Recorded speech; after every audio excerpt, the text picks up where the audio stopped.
देश के फैब्रिक को तोड़ने का काम कर रही है। यहाँ पर कौन सा ऐसा मजहब है, कौन सा ऐसा त्योहार है जो सड़क पे नहीं मनता।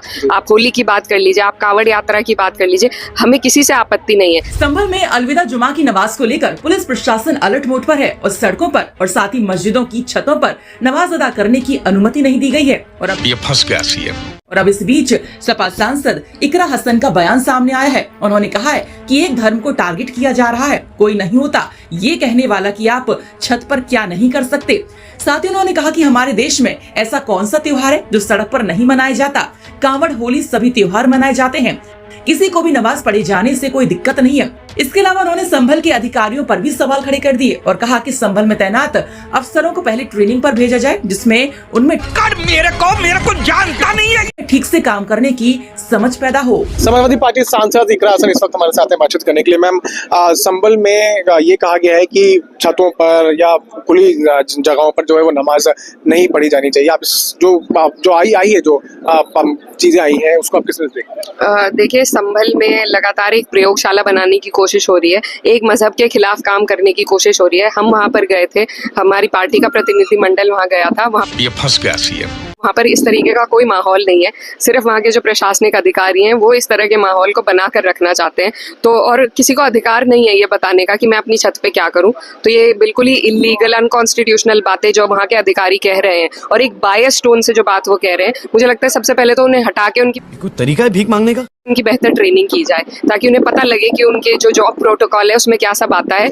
वो एक प्रशासनिक अधिकारी, एक राजनेता नहीं है, लेकिन लगातार उनके बयान एक नेता की तरह आ रहे हैं। और रही बात नमाज को सार्वजनिक तौर से रोकने की, तो ये जो सरकार है ये लगातार इस देश के फैब्रिक को तोड़ने का काम कर रही है। यहाँ पर कौन सा ऐसा मजहब है, कौन सा ऐसा त्योहार है जो सड़क पे नहीं मनता। आप होली की बात कर लीजिए, आप कांवड़ यात्रा की बात कर लीजिए। लगा मेरा मजाक। हमें किसी से आपत्ति नहीं है, बल्कि सब लोग अकोमोडेट करते हैं, सम्मान करते हैं।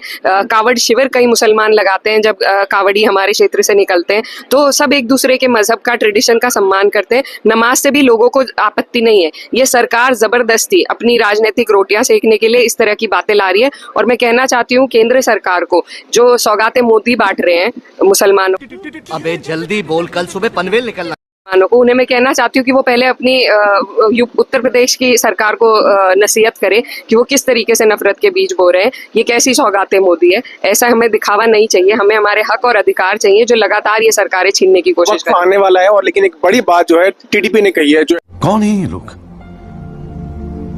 कहाँ से आते हैं?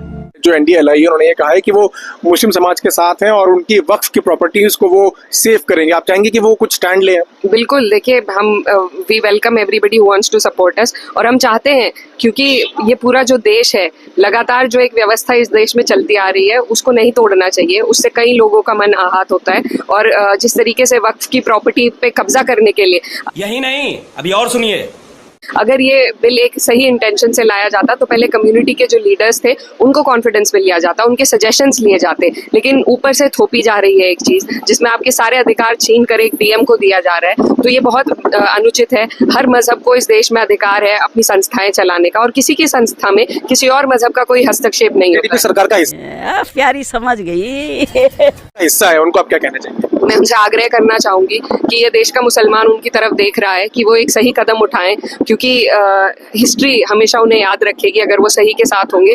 तो मैं उनसे एक मार्मिक अपील करना चाहूंगी कि इस देश का मुसलमान उनकी तरफ देख रहा है कि उनके अधिकारों के लिए लड़ाई लड़ने के लिए वो हमारे साथ आकर खड़े होंगे और हम उनका स्वागत करते हैं। आपको बता दें कि आज संभल में अलविदा जुमा की नमाज को लेकर पुलिस प्रशासन अलर्ट मोड पर है। मौके पर भारी पुलिस फोर्स तैनात है। साथ ही पूरे संभल में 4000 से ज्यादा जवान तैनात हैं और अधिकारी अलग अलग लोकेशन में तैनात हैं। 1300 CCTV कैमरों के जरिए कंट्रोल रूम पर नजर रखी जा रही है। एक कंपनी रैपिड एक्शन फोर्स की भी तैनात की गई है, जिसमें रैपिड एक्शन फोर्स के महिला जवान भी तैनात किए गए हैं। हम करें तो करें क्या, बोले तो बोले। वहीं मस्जिदों की छतों पर ड्रोन से निगरानी रखी जा रही है। हालांकि छतों पर नमाज न पढ़ने से जो नवाजी हैं वो भी कहीं न कहीं नाराज दिखाई दे रहे हैं। बहरहाल मस्जिदों में नमाज पढ़ने के लिए नवाजियों के आने का सिलसिला शुरू हो चुका है।